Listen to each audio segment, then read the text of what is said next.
Ciao Clotilde, welcome back to Ferrari Fashion School. I'm very happy talking to you today. Thank you, Anna. I'm very happy to be back as well. So we get to start immediately. You have an extensive experience in luxury retail all around the world, and now you're a professional coach. But let's get to the retail experience. What are your best memories from your days on the floor? I think my best memories, they come from all the traveling I've done. I was very lucky to have a job with a lot of responsibilities and a lot of traveling involved at a young age. So Asia, Middle East and Europe, and that really exposed me to different types of profile, different type of customer behavior, different types of teams. And I think it really enriched the way I managed my own teams, and I understood leadership and how luxury is seen in different parts of the world. And I think that came from working for a small niche company. And a lot of students now, they're looking to join, of course, the big conglomerates and the big brands, but I often tell them, look also into the smaller niche companies, because there is so much to learn and you'll have a more diversified job and learning experience. So let's focus on retail experience. What do you think is a retail experience that would be still relevant and valuable for people in 5 years? I believe that with AI, internet, technology, digitalization taking over our lives, in 5 years we'll be valuing more and more the human touch in retail service, in clienteling. All these concepts, they're very exciting and everyone is on it at the moment. It's great to surf on that wave, but I believe the human touch is something that we will value more and more as another aspect of the industry is becoming more digitalized and handled with AI. So yeah, I think this is going to be a challenge for brands to find that balance between digitalization and the human touch that we all need.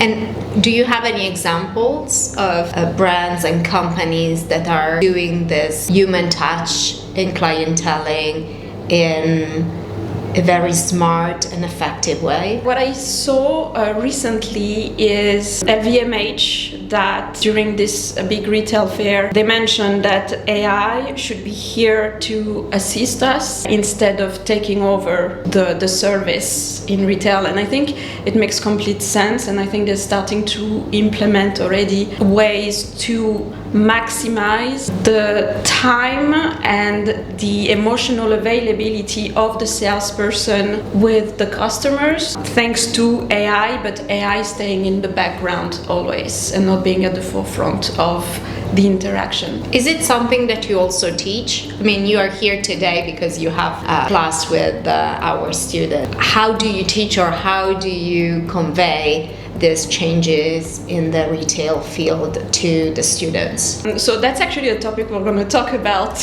with them today, because the topic is sustainability, digitalization and innovation. It's key for them to learn about these skills for their future career. I like to do with them, it's interact a lot. I think I'm going away from the traditional lectures I used to have when I was at school, which was 3 hours of just lecture. I try to really interact with them and they really respond to that. I also try to do a lot of workshops so they can have more creativity activated and their opinions challenged, etc.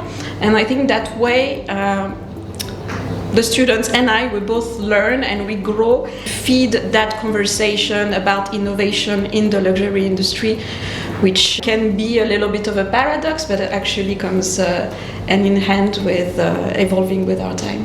And what are the topics where do you see that our students are engaged the most? I really love this one because I think there's a misconception with the new generation that they do not care. But I believe that when we give them a voice, we realize that they actually care a lot. And what I see in them is that they take a lot of decision based on values, maybe much more than taking decisions for my career.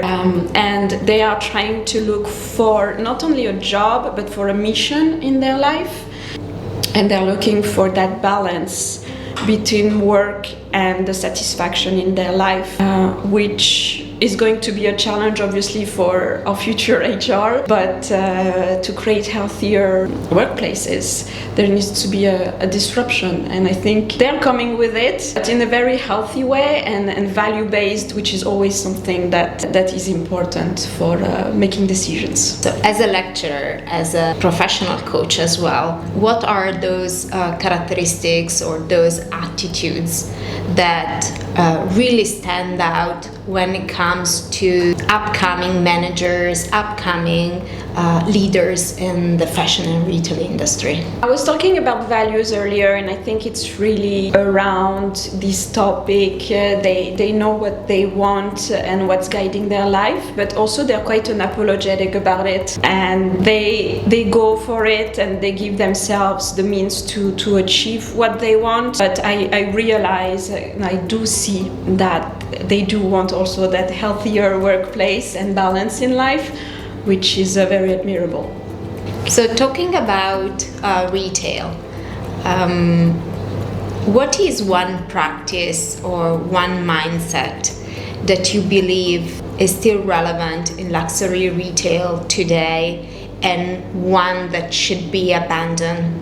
You know, with what luxury retail went through these past years, with this huge slowdown in sales, it already learned a lot on what to do and what not to do. But I think the price inflation is definitely something that disconnected retail from what it is at the core, which for me is craftsmanship. So if there was something, but it's happening piano piano, if there was something that I think should be more valued, is definitely that aspect of craftsmanship. By 2035, 30% of the craftsmen are going to go on retirement, and so I think it's very important that there's a shift back into valuing these kinds of jobs in the luxury industry. Craftsmanship at the core, but what do you think would be a relevant customer retail experience down the line in 5 years? I think what people will be striving for within the next 5 years is, it's not, I believe, very groundbreaking, but it's definitely the human touch in retail and in clienteling.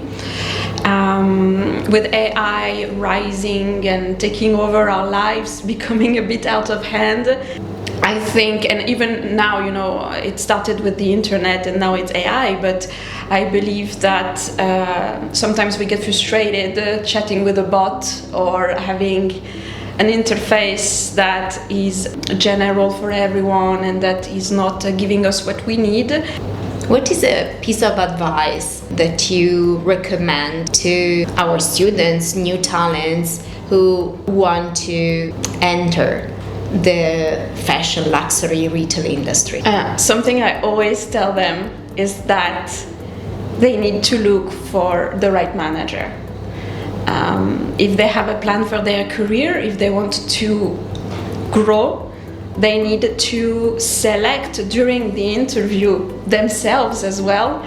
They have to challenge that manager that is interviewing them to try to understand if it could work, if that person is going to empower them, is that person going to lead them to success, because that's also how you create a career, how you become a manager yourself, and how you feel fulfilled at work. So yes, look at the company that you want to work with, the one that makes you dream. Look about the job description, obviously, but also look for the right manager to help you grow. Thank you, Clotilde. Thank you very much for your time. A pleasure. Thank you so much, Anna.